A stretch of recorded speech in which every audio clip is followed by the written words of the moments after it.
Book 20. Argument. The battle of the gods, and the acts of Achilles. Jupiter, upon Achilles' return to the battle, calls a council of the gods, and permits them to assist either party. The terrors of the combat described when the deities are engaged. Apollo encourages Æneas to meet Achilles. After a long conversation, these two heroes encounter, but Æneas is preserved by the assistance of Neptune. Achilles falls upon the rest of the Trojans and is upon the point of killing Hector, but Apollo conveys him away in a cloud. Achilles pursues the Trojans with a great slaughter. The same day continues. The scene is in the field before Troy. Thus round Pelides breathing war and blood, Greece, sheathed in arms, beside her vessels stood; while near impending from a neighbouring height, Troy's black battalions wait the shock of fight. Then Jove to Themis gives command, to call the gods to council in the starry hall.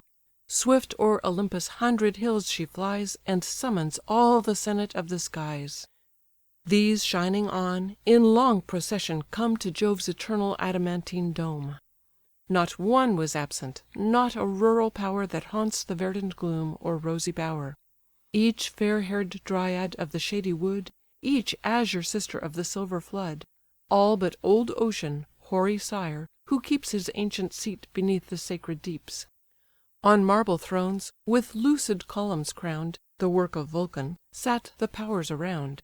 Even he whose trident sways the watery reign, heard the loud summons, and forsook the main, assumed his throne amid the bright abodes, and questioned thus the sire of men and gods: "What moves the god who heaven and earth commands, and grasps the thunder in his awful hands, thus to convene the whole ethereal state?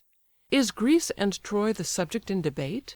Already met, the lowering hosts appear, and death stands ardent on the edge of war." "'Tis true," the cloud-compelling power replies, "This day we call the council of the skies In care of human race. Even Jove's own eye Sees with regret unhappy mortals die.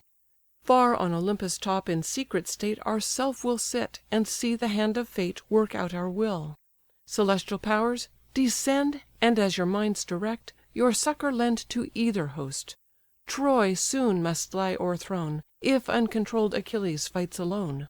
Their troops but lately durst not meet his eyes; What can they now, if in his rage he rise?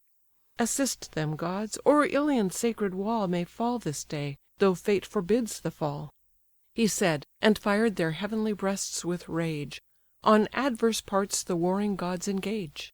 Heaven's awful queen, and he whose azure round Girds the vast globe; the maid in arms renowned; Hermes, of profitable arts the sire; And Vulcan, the black sovereign of the fire: These to the fleet repair with instant flight; The vessels tremble as the gods alight. In aid of Troy, Latona, Phœbus came; Mars fiery helmed, the laughter-loving dame; Xanthus, whose streams in golden currents flow; And the chaste huntress of the silver bow. Ere yet the gods their various aid employ, Each Argive bosom swell'd with manly joy; While great Achilles, terror of the plain, Long lost to battle, shone in arms again. Dreadful he stood in front of all his host; Pale Troy beheld, and seem'd already lost. Her bravest heroes pant with inward fear, And trembling see another god of war. But when the powers descending swell'd the fight, Then tumult rose; fierce rage and pale affright Varied each face. Then discord sounds alarms, earth echoes, and the nations rush to arms. Now through the trembling shores Minerva calls, And now she thunders from the Grecian walls. Mars hovering o'er his Troy, his terror shrouds In gloomy tempests, and a night of clouds. Now through each Trojan heart he fury pours With voice divine, from Ilion's topmost towers; Now shouts to Simois from her beauteous hill; The mountain shook, the rapid stream stood still. Above, the sire of gods his thunder rolls, And peals on peals redoubled rend the poles. Beneath, stern Neptune shakes the solid ground; The forests wave, the mountains nod around. Through all their summits tremble Ida's woods, And from their sources boil her 100 floods. Troy's turrets totter on the rocking plain, And the toss'd navies beat the heaving main. Deep in the dismal regions of the dead, the infernal monarch rear'd his horrid head, leap'd from his throne, lest Neptune's arm should lay his dark dominions open to the day, and pour in light on Pluto's dread abodes, abhorr'd by men, and dreadful even to gods. Such war the immortals wage, such horrors rend the world's vast concave, when the gods contend. First silver shafted Phœbus took the plain Against blue Neptune, monarch of the main. The god of arms his giant bulk display'd, Opposed to Pallas, war's triumphant maid. Against Latona march'd the son of May, The quiver'd Dian, sister of the day, Her golden arrows sounding at her side, Saturnia, majesty of heaven, defied. With fiery Vulcan last in battle stands The sacred flood that rolls on golden sands. Xanthus his name with those of heavenly birth, But called Scamander by the sons of earth. While thus the gods in various league engage, Achilles glow'd with more than mortal rage. Hector he sought; in search of Hector turn'd His eyes around, for Hector only burn'd, And burst like lightning through the ranks, and vow'd To glut the god of battles with his blood. Æneas was the first who dared to stay. Apollo wedged him in the warrior's way, But swell'd his bosom with undaunted might, Half forced and half persuaded to the fight. Like young Lycaon of the royal line, In voice and aspect seem'd the power divine, And bade the chief reflect, how late with scorn In distant threats he braved the goddess born. Then thus the hero of Anchises' strain: "To meet Pelides you persuade in vain. Already have I met, nor void of fear Observed the fury of his flying spear. From Ida's woods he chased us to the field, Our force he scatter'd, and our herds he kill'd.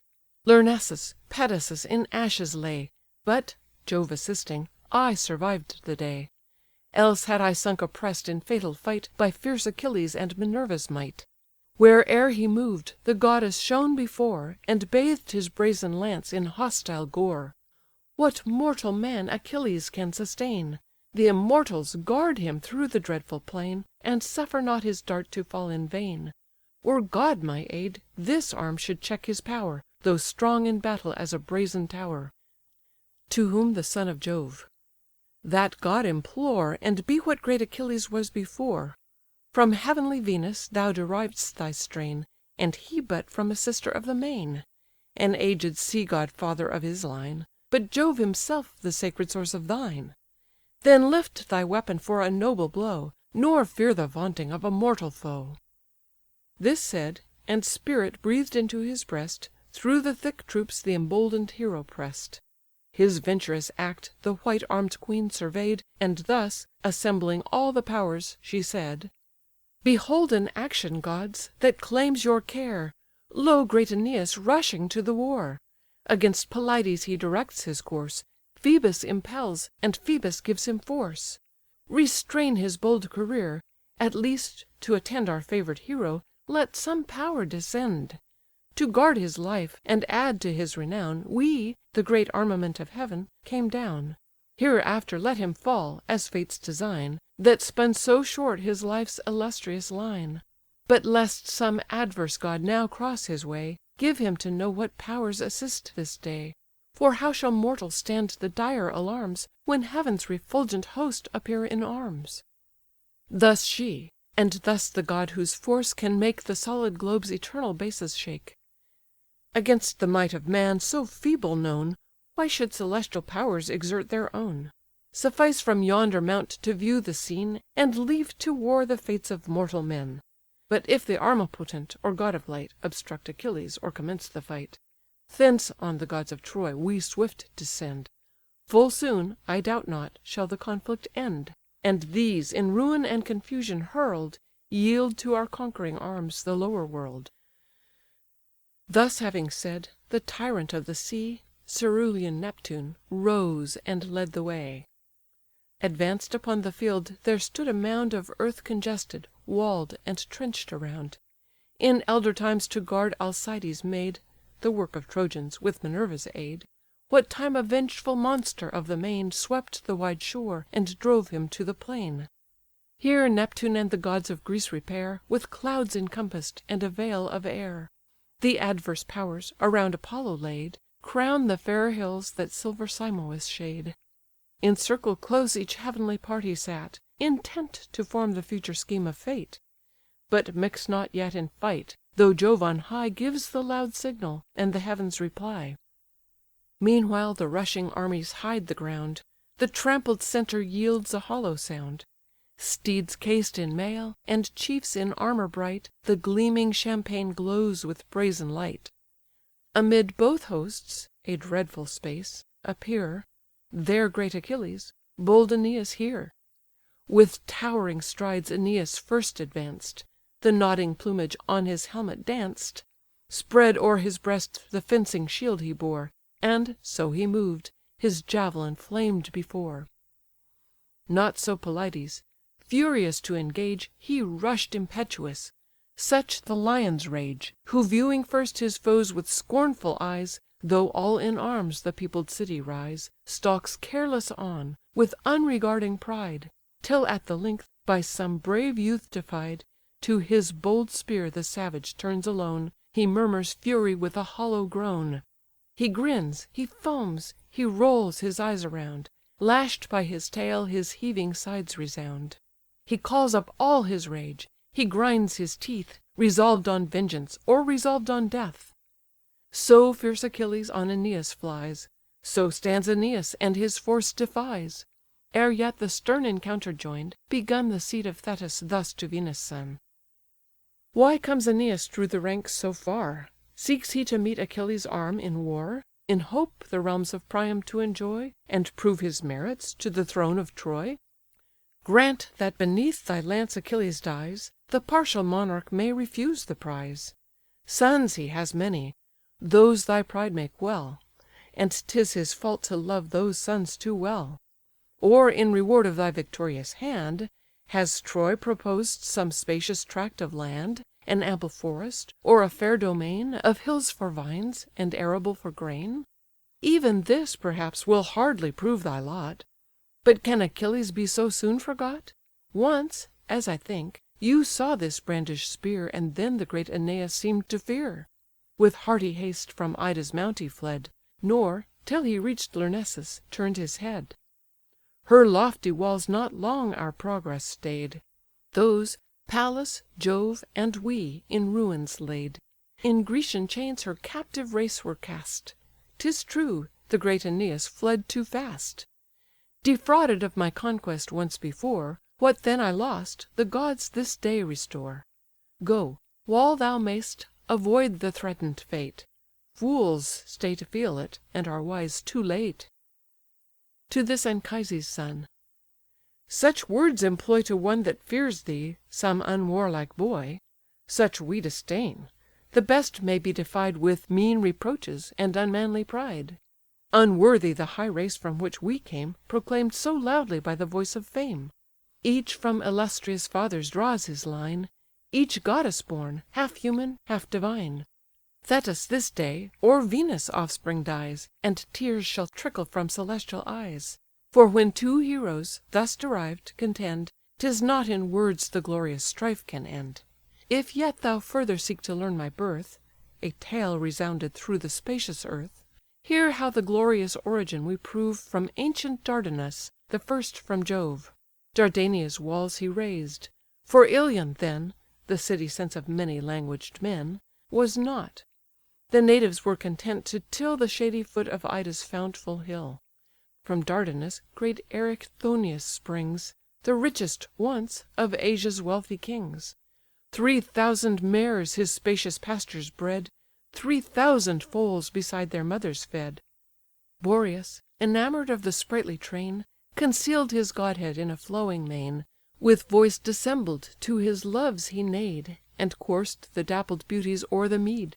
Hence sprung 12 others of unrivalled kind, Swift as their mother mares, and father wind.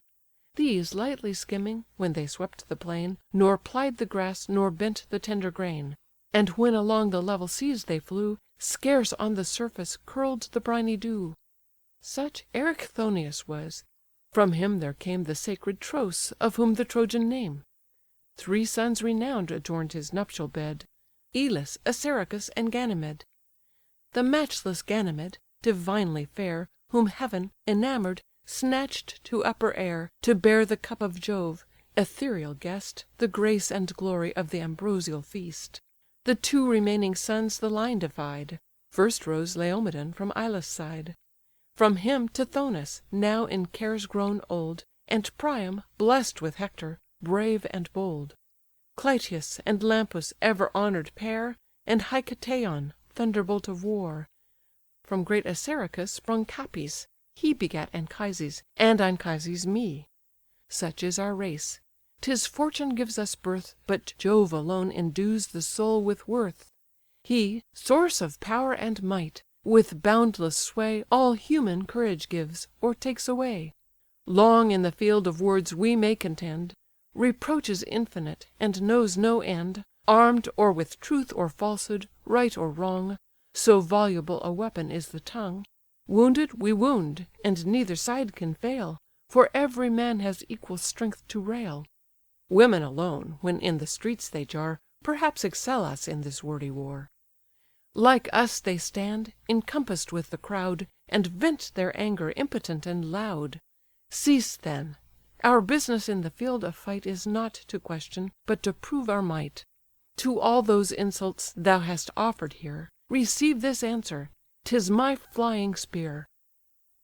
He spoke; with all his force the javelin flung, Fix'd deep, and loudly in the buckler rung. Far on his outstretch'd arm Pelides held, to meet the thundering lance, His dreadful shield, that trembled as it stuck, Nor void of fear saw, ere it fell, the immeasurable spear. His fears were vain: impenetrable charms Secured the temper of the ethereal arms. Through two strong plates the point its passage held, But stopp'd, and rested, by the third repell'd. 5 plates of various metal, various mould, Composed the shield; of brass each outward fold, Of tin each inward, and the middle gold. There stuck the lance; then rising ere he threw, The forceful spear of great Achilles flew, And pierced the Dardan shield's extremest bound, Where the shrill brass return'd a sharper sound. Through the thin verge the Pelean weapon glides, And the slight covering of expanded hides. Æneas his contracted body bends, And o'er him high the riven targe extends, Sees, through its parting plates, the upper air, And at his back perceives the quivering spear. A fate so near him chills his soul with fright, And swims before his eyes the many-colour'd light. Achilles, rushing in with dreadful cries, Draws his broad blade, and at Æneas flies. Æneas, rousing as the foe came on, With force collected heaves a mighty stone; A mass enormous, which in modern days No two of earth's degenerate sons could raise. But ocean's god, whose earthquakes rock the ground, Saw the distress, and moved the powers around. Lo! on the brink of fate Æneas stands, An instant victim to Achilles' hands, By Phœbus urged; but Phœbus has bestow'd His aid in vain: the man o'erpowers the god. And can ye see this righteous chief atone With guiltless blood for vices not his own? To all the gods his constant vows were paid; Sure, though he wars for Troy, he claims our aid. Fate wills not this; nor thus can Jove resign The future father of the Dardan line. The first great ancestor obtained his grace, And still his love descends on all the race. For Priam now, and Priam's faithless kind, At length are odious to the all seeing mind. On great Æneas shall devolve the reign, And son succeeding sons the lasting line sustain." The great earth shaker thus: to whom replies The imperial goddess with the radiant eyes: "Good as he is, to immolate or spare The Dardan prince, O Neptune, be thy care. Pallas and I, by all that gods can bind, Have sworn destruction to the Trojan kind; Not even an instant to protract their fate, Or save one member of the sinking state, Till her last flame be quench'd with her last gore, And even her crumbling ruins are no more." The king of ocean to the fight descends; Through all the whistling darts his course he bends, Swift interposed between the warrior flies, And casts thick darkness o'er Achilles' eyes. From great Æneas' shield the spear he drew, And at his master's feet the weapon threw. That done, with force divine he snatch'd on high The Dardan prince, and bore him through the sky, Smooth gliding without step, above the heads of warring heroes and of bounding steeds; till at the battle's utmost verge they light, where the slow calkins close the rear of fight. The godhead there (his heavenly form confess'd) with words like these the panting chief address'd: "What power, O prince, with force inferior far, urged thee to meet Achilles' arm in war? Henceforth beware, nor antedate thy doom, defrauding fate of all thy fame to come. But when the day decreed (for come it must) shall lay this dreadful hero in the dust, let then the furies of that arm be known, secure no Grecian force transcends thy own." With that, he left him wondering as he lay, then from Achilles chased the mist away. Sudden, returning with a stream of light, the scene of war came rushing on his sight. Then thus, amazed: "What wonders strike my mind! My spear, that parted on the wings of wind, laid here before me, and the Dardan lord, that fell this instant, vanish'd from my sword. I thought alone with mortals to contend, but powers celestial sure this foe defend. Great as he is, our arms he scarce will try, content for once, with all his gods, to fly. Now then let others bleed." This said, aloud he vents his fury, and inflames the crowd. "O Greeks! (he cries, and every rank alarms) Join battle, man to man, and arms to arms. 'Tis not in me, though favour'd by the sky, To mow whole troops, and make whole armies fly. No god can singly such a host engage, Not Mars himself, nor great Minerva's rage.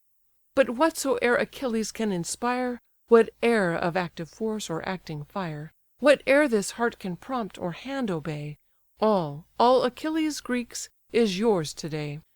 Through yon wide host this arm shall scatter fear, And thin the squadrons with my single spear." He said, nor less elate with martial joy, The godlike Hector warm'd the troops of Troy.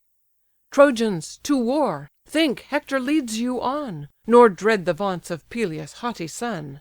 Deeds must decide our fate: e'en these with words Insult the brave, who tremble at their swords.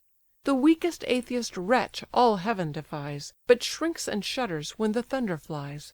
Nor from yon boaster shall your chief retire, Not though his heart were steel, his hands were fire.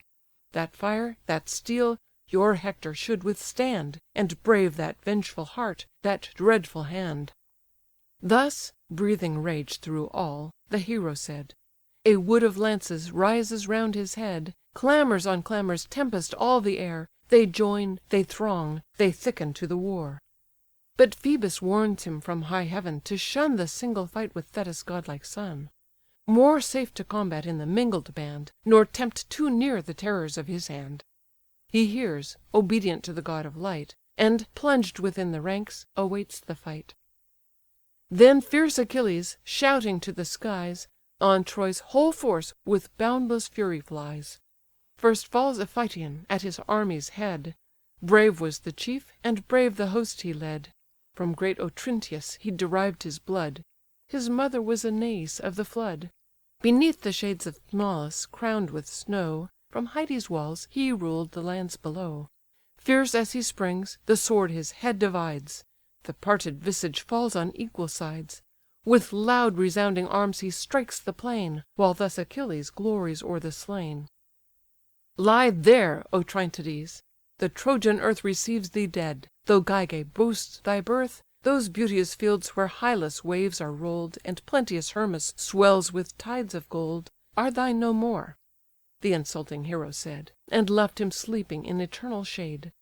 The rolling wheels of Greece the body tore, And dash'd their axles with no vulgar gore.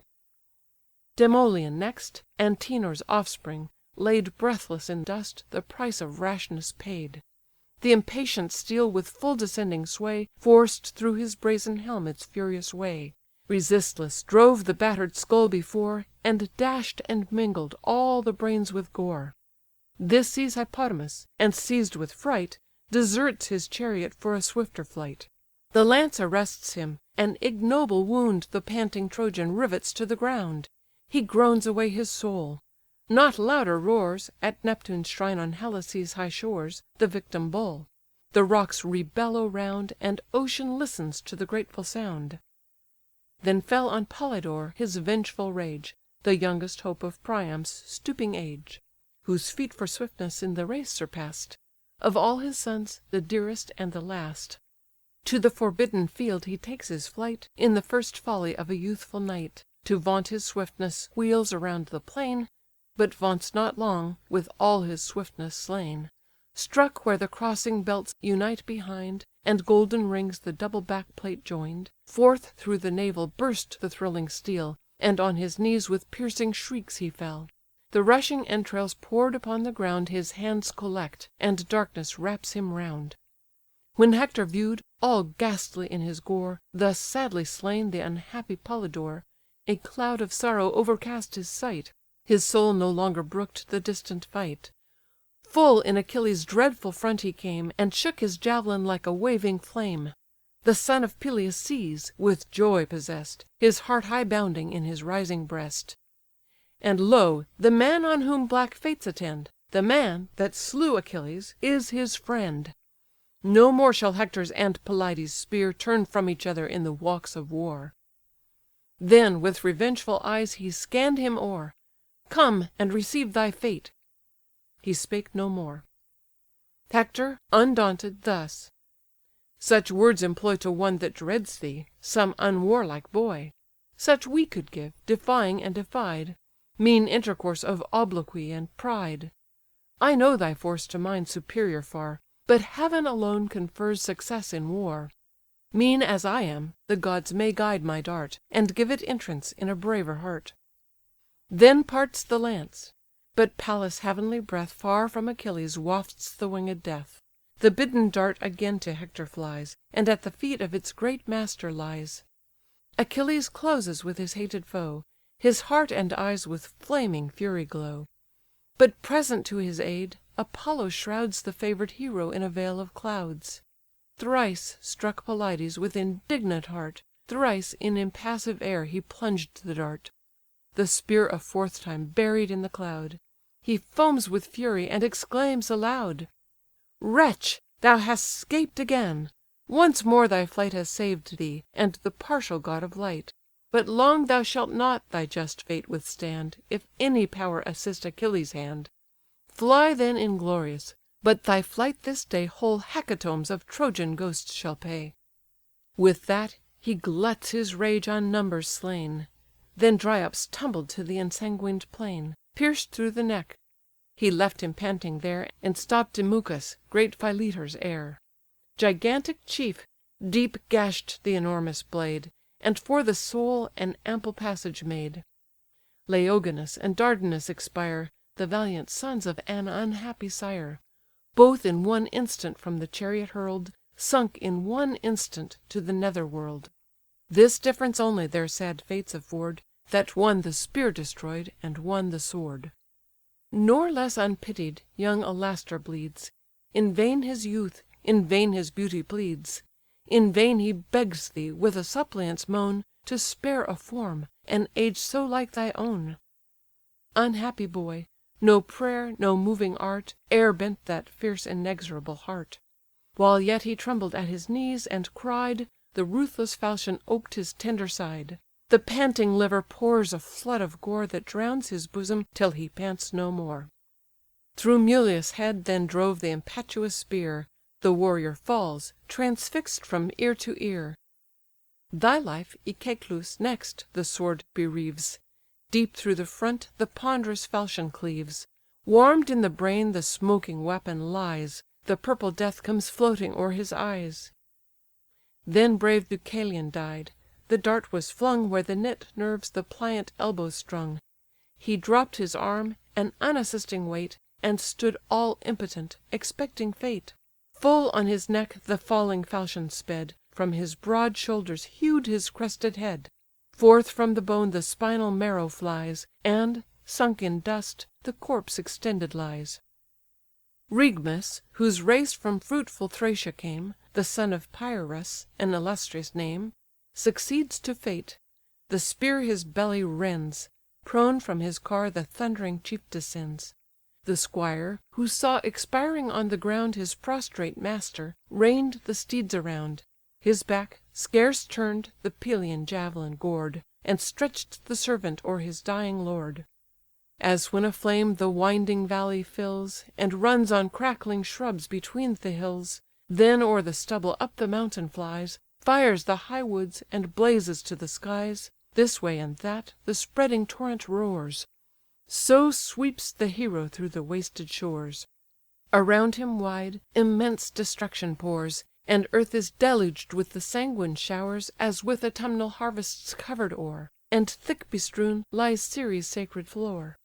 When round and round, with never wearied pain, The trampling steers beat out the unnumber'd grain; So the fierce coursers, as the chariot rolls, Tread down whole ranks, and crush out heroes' souls, Dash'd from their hoofs while o'er the dead they fly, Black, bloody drops the smoking chariot dye; The spiky wheels through heaps of carnage tore, And thick the groaning axles dropp'd with gore. High o'er the scene of death Achilles stood, All grim with dust, all horrible in blood; Yet still insatiate, still with rage on flame: Such is the lust of never dying fame. Book XX.